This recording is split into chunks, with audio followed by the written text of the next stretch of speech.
Коронавирус илдетине бөгөт коюу максатында республикага киргизилген өзгөчө кырдаал 3 шаар жана 3 райондогу өзгөчө абалды 30 апрелге чейин узартуу жарлыгын жогорку кеңеш колдоду. Ошондой эле Нарын шаарына жана Ат башы районунун аймагына өзгөчө абал киргизүү боюнча чечимин кабыл алды. Бүгүн жогорку кеңештин кезексиз жыйыны өткөрүлүп, өкмөттүн жаңы мүчөлөрү дагы ант берди. Ошондой эле Нарын шаарына Ат башы районунун аймагына өзгөчө абал киргизүү боюнча чечим кабыл алынды. Бүгүн жогорку кеңештин кезексиз жыйыны өткөрүлүп, өкмөттүн жаңы мүчөлөрү дагы ант берди.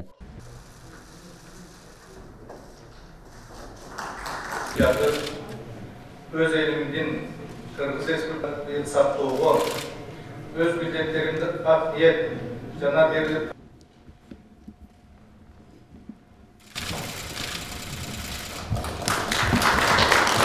Кезексиз жыйынга эл өкүлдөрү, өкмөт мүчөлөрү жана президент катышты. Өлкө башчысы Сооронбай Жээнбеков өлкөдөгү акыркы кырдаал боюнча маалымат берип, жарандык жогорку жоопкерчиликти жана катуу тартипти сактоо зарылдыгын белгиледи. Кыргызстандыктарды мамлекеттин балдардын келечеги үчүн ынтымакка жана биримдикке чакырды. Өлкө башчысы өз сөзүндө ушул убакытка чейин тартипти сактап, өзгөчө абалды туура түшүнгөн кемеңгер элибизге ыраазычылыгын дагы билдирди.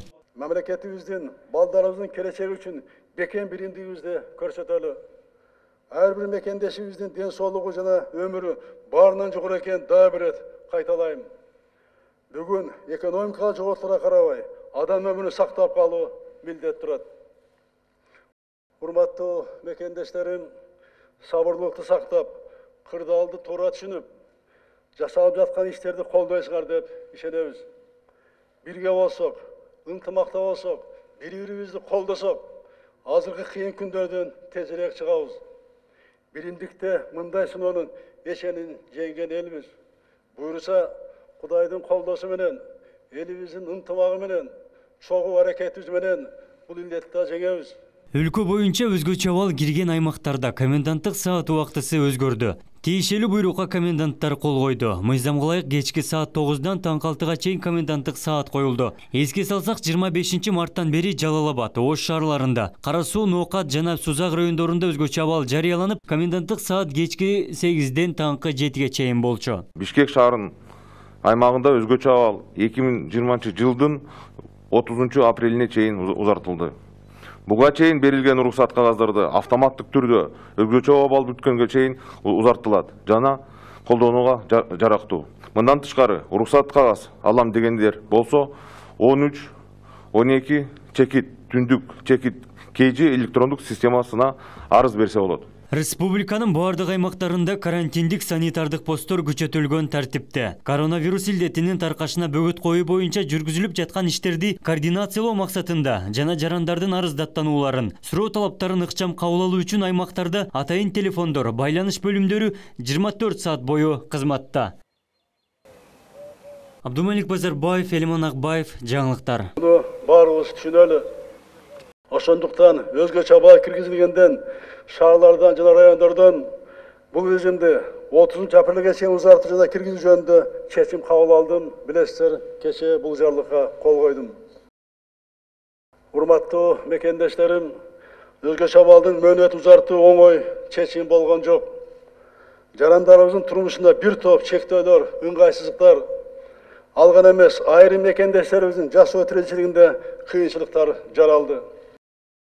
Айрыкча күнүндүк кирешесин таап, күндөлүк жумуш менен тиричилигин өткөргөндөр кыйналып жаткан боюнча менде толук кабар бар.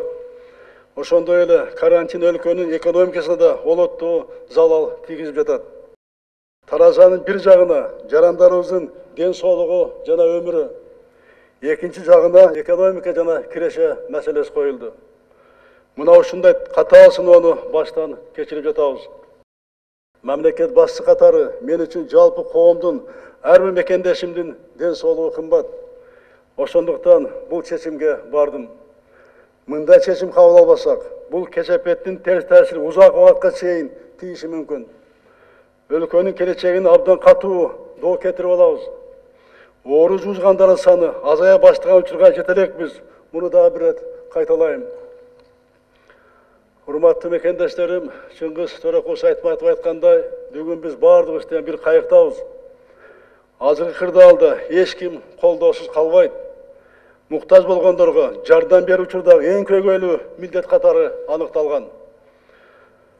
Мамлекет тарабынан жасалчу социалдык коргоонун бардык механизмдерин колдонобуз. Аялуу катмардагы жарандарды күнүмдүк тамак аш менен камсыз кылуу маселесин чечебиз. Пенсиялар, жөлөк пулдар, айлык акылар сакталат, өз убагында берилет. Өкмөт бул багыттагы иш-чаралар үчүн зарыл болгон резервтердин баарын колдонууга мүмкүнчүлүгү бар. Барыңарга белгилүү, бизде башка өлкөлөрдөгүдөй резервте коопсуздук жаздыгы болгон эмес.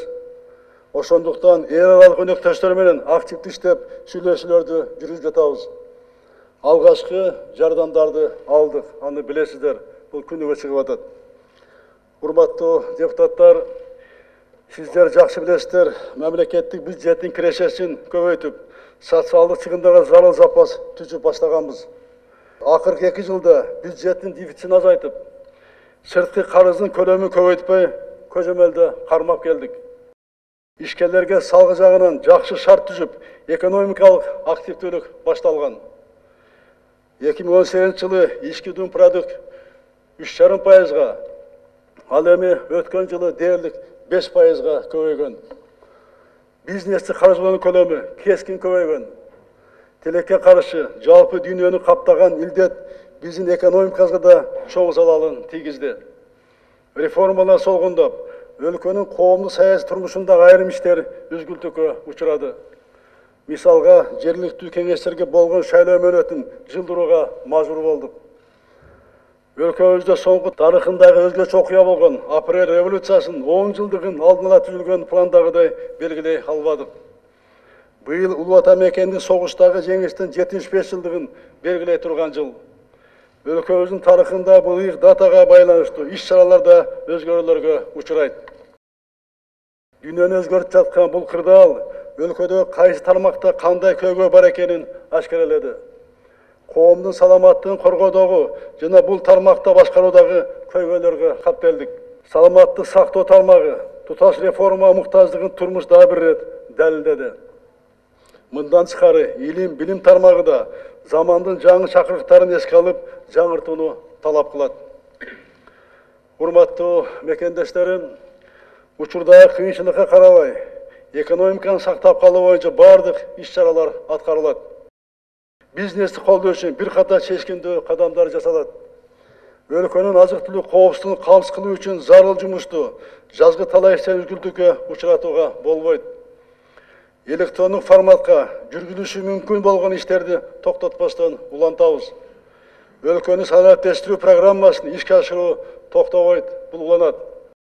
Санариптештирүү боюнча акыркы 2 жылда жасалган иштин пайдасын бүгүнкү күнүмдүк турмушубузда көрүп жатабыз. Өлкө экономикасын, калктын турмушун жакшыртууга багытталган улуттук долбоорлорду уланта беребиз. Алар кечеңдеши мүмкүн, бирок Кудай буйруса үзгүлтүккө учурабайт. Бул долбоорлорду ишке ашыруу үчүн бизге көмөк берип жаткан донорлор да өз жардам токтотпой турганын белгилешти. Эми ар бир аймактагы кырдаалды кылдат иликтеп, даректүү иш-аракеттерди жасайбыз. Өкмөт жергиликтүү бийлик менен кеңешип, акыбал оңоло баштаган жерлерде айрым талаптарды жеңилдетебиз. Ишкери чөйрөнүн өзгөчөлүктөрүн эске алып, жумуш орундан жоготпоо максатында айрым субъекттерге уруксат берүү мүмкүнчүлүгү каралат. Бирок коркунуч азайбаган калктуу колунуштарды локализация жасап, ар бир айыл жана шаар үчүн өзүнчө режимди колдонууга барабыз. Ошол учурда өлкөнүн сырткы чек араларын күчөтүлгөн тартипте кайтарып, башка өлкөлөр менен болгон байланышты чектөөнү улантабыз.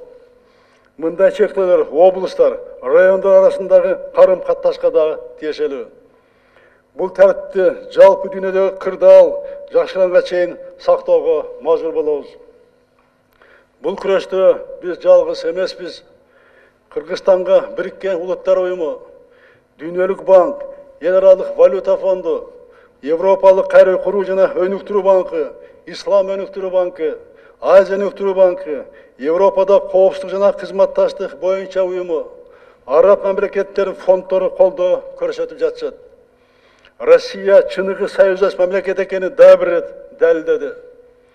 Алгачкы күндөрү аба майдан ачык бойдон турду. қаржылық жардам жана орын аныктоочу тест каражаттарын алып жатабыз. Коңшу Кытай Эл Республикасы сезилерлик колдоосун көрсөтүүдө. Боордош Өзбекстан жана Казакстан тарабынан бизге олоттуу кол кабыш болду. Түркия, Япония жана Корея мамлекеттери өздөрүнүн жардам беришти. Бардык өнөктөштөрүбүзгө терең ыраазычылык билдиребиз. Урматтуу мекендештерим, азыр бизден жарандык жогорку жоопкерчилик катуу тартипти сактоо талап кылынат. Тобокелдикке барсак, ден соолукка гана эмес, адам өмүрүнө коркунуч жараларын дүйнөлүк тажрыйба көрсөтүп жатат. Мамлекетибиздин, балдарыбыздын келечеги үчүн бекем биримдигибизди көрсөтөлү. Ар бир мекендешибиздин ден соолугу жана өмүрү баарынан жогору экенин дагы бир рет кайталайм. Бүгүн экономикалык жоготууларга карабай, адам өмүрүн сактап калуу милдет турат.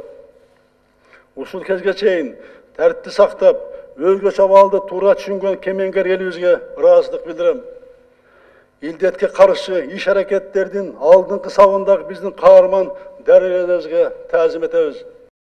Күнү-түнү тартипти көзөмөлдөп, коомдун сакчылыгында турган милиция, чек-ара жана аскер кызматкерлерине рахмат айтабыз.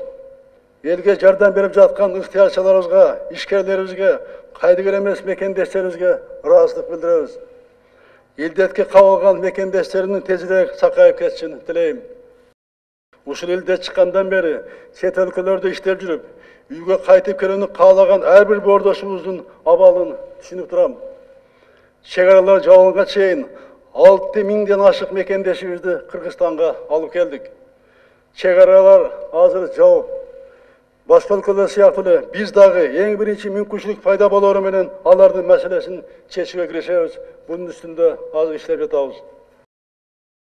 Урматтуу мекендештерим, сабырлыкты сактап, кырдаалды туура түшүнүп, жасалып жаткан иштерди колдойсуңар деп ишенебиз.